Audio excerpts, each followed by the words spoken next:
बोलो जयकारा बोल मेरे श्री गुरु महाराज की जय। 35 प्रकाश सारवाणी पाठ दिन 16वां। आखिर टलता नहीं ज्यों ज्यों तुरों लिखाया जी, जो जो करम किते तू बंदे सो सो लिखिया आया जी। चलदा फिरदा है परछावां जिस तैनू भरमाया जी, दासन दासा विच दिलगिरी ज्ञान बिना दुख पाया जी। इस अक्षर द्वारा उपदेश किया है कि इस अज्ञानी मूर्ख जीव को, बल्कि हर जीव को जो कि संसारी धंधों में और विषय विकारों में आ सकते हैं, उनको यही चिंता रहती है कि हम परमालिक कोप कर रहे हैं। वह अपने कर्म को विचारते हुए दिन रात दुखी रहते हैं, कभी शारीरिक रोग में, कभी मानसिक रोग में, कभी धन की चिंता में, कभी किसी काम की और कभी किसी काम की चिंता लगाए रहते हैं। वह यह नहीं जानते कि हमारे कर्म ही ऐसे हैं। जो कर्म किए हों वे संचित होकर थोड़े जीवन के भोगने के लिए प्रारब्ध रूप में आ जाते हैं। कबीर जी शब्दावली में वाक्य हैं, देह धरे का दंड है सब काहू को होए, ज्ञानी भोगे ज्ञान से मूर्ख भोगे रोए। जैसे जैसे इस जीव ने कर्म किए हैं वैसी सिनेमा रूप प्रारब्ध बन गई है। अब आत्मिक करंट बिजली से यह चलचित्र आए दिन नए से नया होता है। जब कुछ अच्छे दिन आ जावें तो यह जीव खुश होता है। जब अपना किया हुआ कर्म कुछ ऐसे आ जावे तो उसके भोगने अथवा देखने में यह जीव दुख प्रतीत करता है। परंतु यह गलती है। यदि सुख आया है तो दुख भी अवश्य आएगा। जहाँ छाया है वहाँ धूप अवश्य आएगी। यह माया और माया के पदार्थ जो हर समय चलायमान और नाशवान हैं, जीव को भ्रम में डालते हैं। इस प्रकार एक दृष्टांत है। कोई मजदूर गधे पर गुड़ लादकर किसी के घर पहुंचाने गया। उसने नदी पार करके जाना था। जब नदी की बालू में स्वयं चलना पड़ा तो बेचारा थक गया। नदी पार करनी थी। इधर उसकी निर्धनता को देखकर ईश्वर के आगे प्रार्थना करने लगा कि हे विधाता, यदि तुम मुझे 500 रुपये कहीं से दिला दो तो मैं तुझसे और कुछ नहीं मांगूंगा। इस धनराशि से मैं अपना निर्वाह कर लूँगा। ख़याली पुलाव में वह 500 रुपये खर्च हो गए। फिर सोचा कि इनसे काम नहीं चलेगा। अच्छा, 1,000 हो जाएं तो बहुत आनंद आ जाए। थोड़ा उसमें दूसरे काम में लगाऊंगा और शेष धन से व्यापार करूंगा। फिर देखा कि बीमारी मुकदमे के लिए कुछ चाहिए। ऐसे विचारों में वह मगन था। इतने में उसने देखा कि गधा दूर चला गया है और कीचड़ में फंस गया है।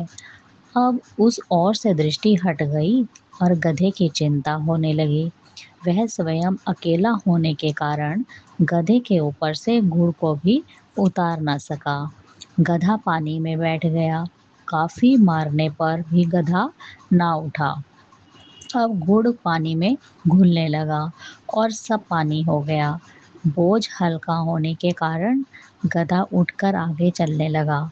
अब यह बेचारा रोने लगा कि गुड़ के मालिक को क्या कहूँगा। नदी के किनारे एक महात्मा बैठे थे। उन्होंने सारा समाचार पूछा। इसने अपनी सारी राम कहानी सुना दी। महात्मा ने उपदेश किया, मूर्ख, आज तेरी प्रारब्ध में केवल यह गुड़ की मजदूरी 4-6 आने थी, पर तूने अपनी प्रारब्ध पर संतुष्ट ना रहकर व्यर्थ विचारों में क्या प्राप्त किया। अब गधा बिकेगा तो गुड़ वाले का ऋण चुकाएगा। यदि वैसे चिंतन करता जाता और गधे का भी ध्यान रखता तो यह हानि कदापि ना होती। ऐसे ही हर एक जीव की दशा है। जीव व्यर्थ विचारों में फंसा रहता है कि अमुक व्यक्ति को परमेश्वर ने सब कुछ दे रखा है, मुझको क्यों नहीं दिया। कभी कभी ईश्वर पर क्रोधित भी हो जाता है, परंतु यह अज्ञानता है। जब ज्ञान अवस्था आए तब यह दुख दूर हो सकता है। अपने कर्म तथा अपने स्वरूप को जानने के का नाम ही ज्ञान है। ज्ञान होते ही अपने आप को अकर्ता निश्चय करेगा। जैसे गुरु साहिब ने कहा है, ब्रह्मज्ञानी सदा निर्लेप, जैसे जल में कमल अलेप। कर्म का कर्ता अज्ञान में ही बना जाता है, जैसे अंधकार अथवा अंधकार रूपी रात्रि में सोया हुआ जीव अनेक कर्म स्वप्न में करता है। दुख सुख खुशी गमी जागृत जैसे ही कर्म स्वप्न अवस्था में होते हैं, परंतु जब जाग जाता है तो अपने स्वप्न के लिए हुए कर्म झूठे प्रतीत होते हैं। ठीक इसी प्रकार जब ज्ञान दृष्टि खुलेगी तो यह जीव पूर्णतः निश्चय करेगा कि यह कर्म करने वाला कौन था। श्री रामचरितमानस में गोस्वामी जी ने यूँ लिखा है, ज्यों अपने सिर काटे कोई, बिन जागे दुख दूर ना होई। महापुरुष गुरु अर्जुन देव के समान अनेक प्रकार के कष्ट सहन करते हुए भी संसारी पुरुषों को जता गए हैं कि कर्म फल किस प्रकार भोगा जाता है, हंसकर या रोकर। इतिहास कहता है कि गुरु अर्जुन देव जी पर कर्म का कोई लेप नहीं था, परंतु संसारी जीवों को समझाने के लिए वह कर्म फल में बंधे हुए दृष्टिगोचर हुए। किंतु शंका समाधान के लिए जब मियाँ मीर को दुख हुआ तो गुरु साहिब ने दिखा दिया कि मैं सब कुछ कर सकता हूँ, दिल्ली और लाहौर को उजाड़ भी सकता हूँ, परंतु यही कहा, तेरा भाणा मीठा लागे, हरि नाम पदारथ नानक मांगे।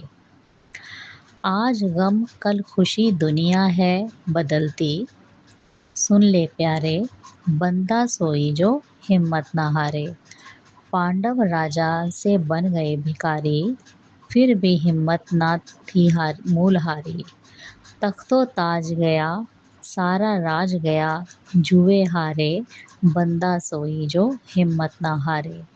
वृक्ष के समान है धूप छाएं, रहती आई हैं जो दाएं बाएं। ऐसे दुख भी नहीं सदा सुख भी नहीं, मन गंवारे, बंदा सोई जो हिम्मत न हारे। कर्म चक्र से ज्ञानी क्या ध्यानी, कर्म भोगन में समझे ना हानि। खेल संसार की है यह दिन चार की, कर विचारे, बंदा सोई जो हिम्मत ना हारे। बालपन ना रहा ना जवानी, दासा चलता जो नदियों का पानी। रहना किसको यहाँ सभी नाशवान, नहीं करारे, बंदा सोई जो हिम्मत ना हारे। बोलो जयकारा बोल मेरे श्री गुरु महाराज की जय।